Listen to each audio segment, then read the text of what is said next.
And that's what is so remarkable. And that's what gives me hope. For instance, we know now, we didn't know it then, but we know now, that the military leadership of every branch of the service was opposed to this policy. The idea of jettisoning the Geneva Conventions, the idea of employing aggressive interrogation techniques that, to the military's mind, there was no parsing words, that was torture. The military was opposed to this. Civilian leadership within the branches of government, within the administration, were opposed to this. Not just in the military, but DOJ, there was civilian leadership in DOJ, the Office of Legal Counsel, the FBI, the CIA, the Department of State, even within the White House, there were voices against this. There is a belief that post 9/11, and in my book I took this position, and I have to acknowledge that I was simply mistaken. There was a belief that a sort of moral blindness overtook them, kind of a moral disillusionment, that they just lost their bearings, they just lost their place, and everybody fell in line. The fact is that that's not true. The fact is there were a number of people in civilian and military positions that counseled them that this is a bad idea, and many of those people have since left. At the expense of their careers, they took these positions. Former executive branch officials of the highest stripe in Republican and Democratic administrations have come out against various aspects of the administration's detention policy. Former members of this administration, but also long earlier advisors. You know something is significant when Henry Kissinger says that Guantanamo should be closed. All 5 of the last secretaries of state have said that Guantanamo should be closed.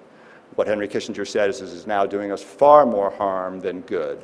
Secretary Powell, both when he was within the administration and since he has left, has been a vocal critic of the detention policy.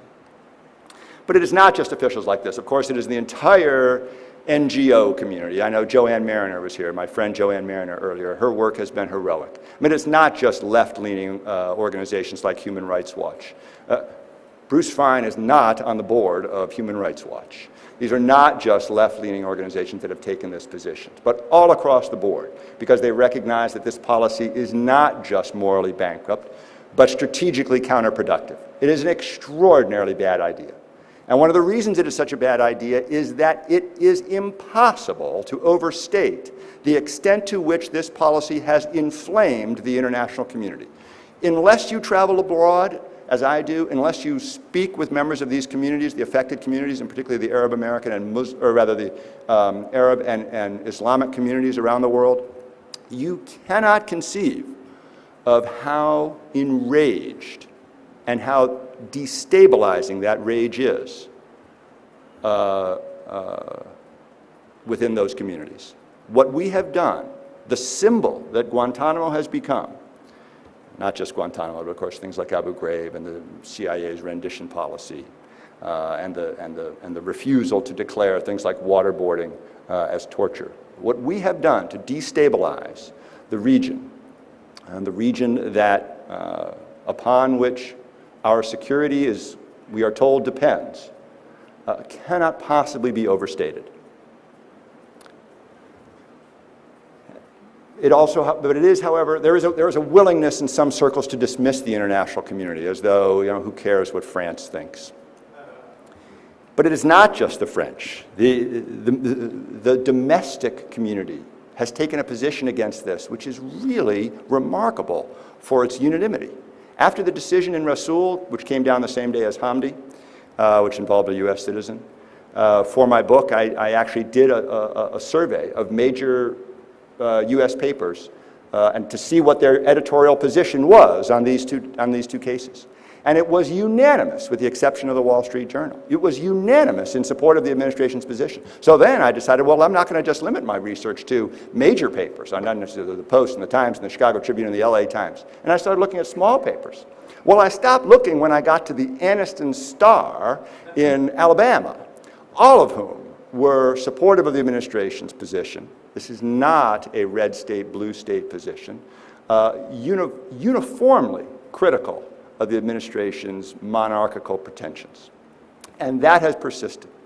And in fact, it has only gotten stronger as they have come out in favor of their preposterous statements that, for instance, waterboarding is not torture, waterboarding is not cruel and inhuman, we can do it if we want.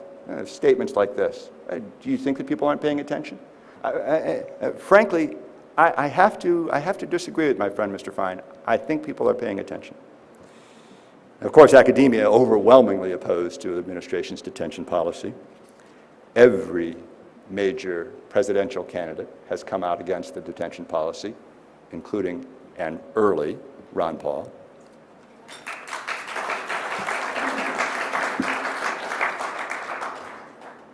But more recently, even members of the present administration, as they now serve. The current Secretary of State has said that Guantanamo should close. The current Secretary of Defense, the second day he was there after he replaced Secretary Rumsfeld, has said Guantanamo should close. I wish I could close it tomorrow.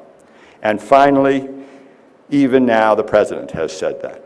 In fact, it is almost fair to say that everyone and his uncle, unless his uncle is Dick Cheney, believes that the detention policy, to one degree or another, was a mistake and should be changed. Everyone who speaks, therefore, everyone who speaks has taken a position that we were mistaken and that we must correct this. And the depth of this narrative is what gives me hope. The depth of this narrative. Not hope that we can convince the architects of this disastrous policy to correct it. I have no hope for that. They, I fear, are beyond hope. But I have hope that the narrative will not be simply deep, but in time it will be broad. And that with the breadth, there will be a dawning realization that the attempt to impose this reckless vision of executive power will in fact transform government. That Dick Cheney is right. It will be transformative. But it'll be precisely the opposite of the transformation that he would like to see. And that he has created precisely the problem that he wished to avoid.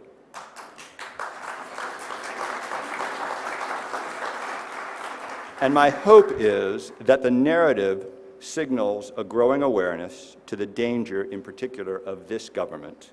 And so, sufficiently roused, my hope is that the American people will finally reclaim the institutions that are rightfully there and thereby ensure their own democracy. Now this, I am the first to say, is no small struggle. This is no small challenge. Long is the journey, hard the fight. But my last and simple hope, audacious in its own small way, is that you and I will face this challenge together.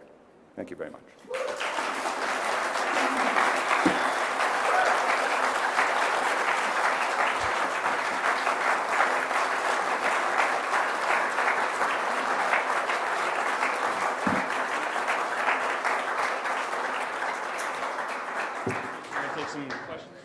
We have time for a few questions.